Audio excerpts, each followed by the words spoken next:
So my name is Caleb Nelson, and I convert school buses into tiny homes. And as much as I would love to talk about this 1958 London double-decker bus that we're turning into a Harry Potter-inspired Airbnb, we're not going to. And we're also not going to be talking about this flipper bus that is a Chevy Express 3500 that we're building to be fully off-grid capable, that's going to sleep like 4 people and be like have everything you need. We're also not going to be talking about this 1998 Ford E450 with only 27,000 miles on it that a client bought for $9,000, and we're turning it into a mobile classroom for the Joy of Education nonprofit organization. We're not talking about that. We're also not going to be talking about the fact that my 3-year-old broke her leg and my wife had an appendicitis all within a 23-hour period, because we're not going to talk about that. But we are going to be talking about this Chevy Express, excuse me, it's not a Chevy Express, the Chevy Kodiak C5500 with a 6.6 liter LBZ diesel engine in it, because it's for sale, and it's what I'm calling the Bones bus. And it's the Bones bus because we've done all the technical stuff to this bus that makes it so it's a lot easier for somebody to jump in and finish the conversion. So I'm calling this bus build the Bones bus, and the reason I'm calling it the Bones bus is because, well, all of the technical stuff within a bus build is done. And the reason I want to share that with you guys is, well, it's for sale. So let's talk about it. So this bus is for a client. He works for the military and he was getting stationed from Fayetteville, North Carolina, and moving all the way up to Fairbanks, Alaska. So he bought this as like a U-Haul, and he's like, man, if I'm gonna be in Alaska, it'd be cool if I had like a rig that I could use kind of more multifunctional instead of just using it to haul this stuff from North Carolina to Alaska. That's when I came into play. So we did a couple things for this bus to make it as comfortable as possible for him and his child and his wife, and congrats to their new baby. So with that said, let me show you what we did.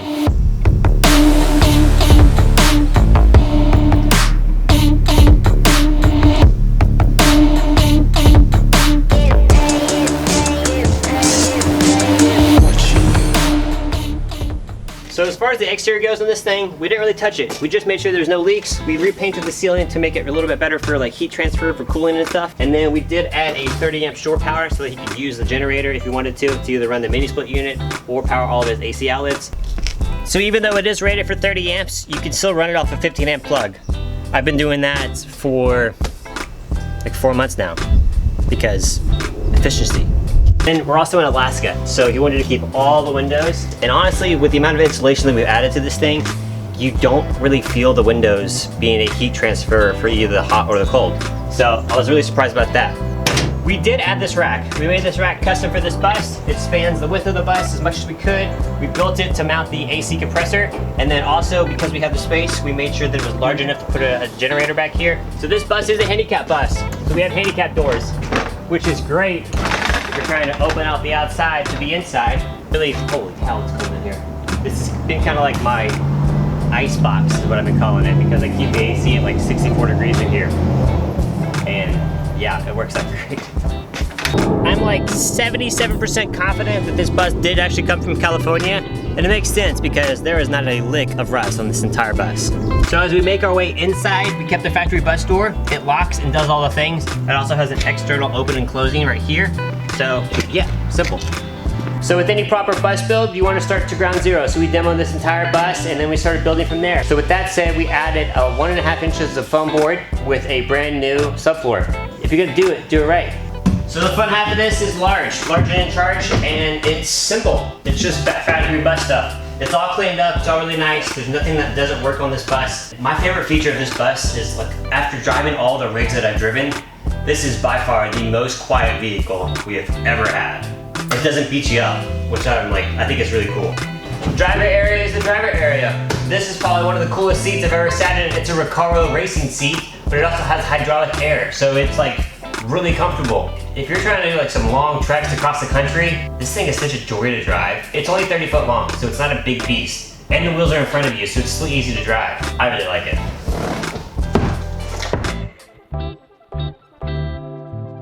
So then yeah, this bus is what I'm calling the Bones bus. And I'm calling it the Bones bus because basically all the technical stuff is done. We've already ran plumbing in the walls. We've already ran electrical, so you have 120 volts AC power with a shore power of 30 amps. We also ran the mini split unit already. We also ran 12 volt LED lights with a birch ceiling. And then we also have 1.5 inches to 2 inches of spray foam in this entire bus, which is really convenient because it was like 95 degrees outside and this thing was still cool at 64 degrees. Like, it is so comfortable. We built this thing for him to stay in Alaska in. We wanted to think about all the factors in that, and you know, like, Alaska's freaking cold, so we wanted to make sure it was comfortable. So this is a 12,000 BTU Minisplit unit that is able to keep this bus nice and cool, or nice and hot, which I've been fighting the lighting in this bus, and it's kind of tricky because it's overcast outside and it just doesn't play in your favor. But having this nice little skylight helps for sure, kind of. It kind of helps because when I get out of it, it's all dark again. But when I'm in it, it's lit. So to help with the vision of the bus and kind of what the plan was, so we have hot and cold water right here. So technically speaking, all you need is a water pump, a freshwater tank, and a hot water heater, or excuse me, a water heater because it already makes the hot water, yeah. It would come from here, go into the middle of the bus, which would be a great spot for like a shower or a bathroom.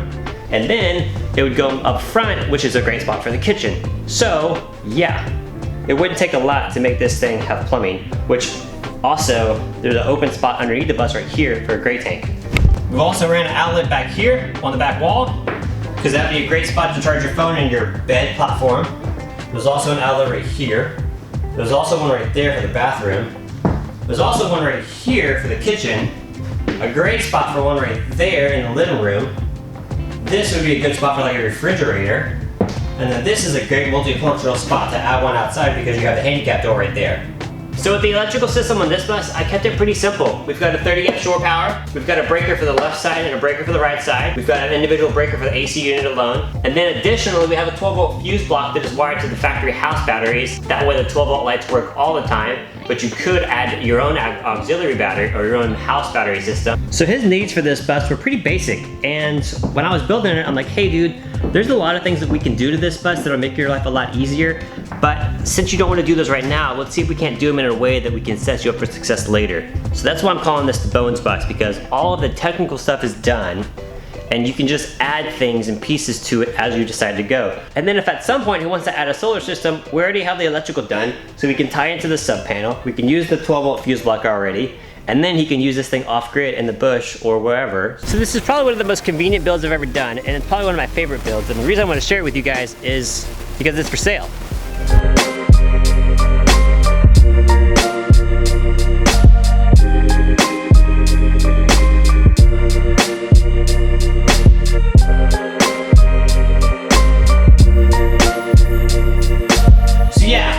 This is a really clean platform. It's a great starting point if you're getting into a bus build and you want to start doing the bus life stuff.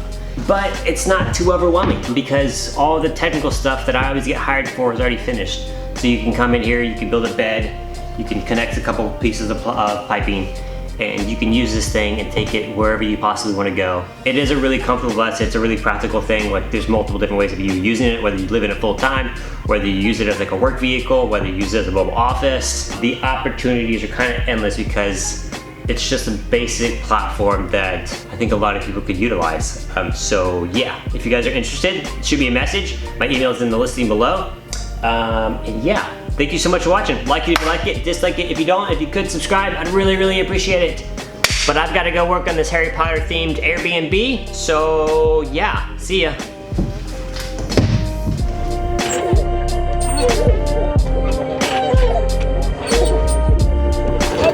Too far.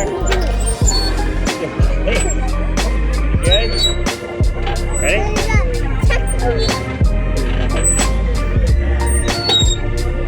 Do it again.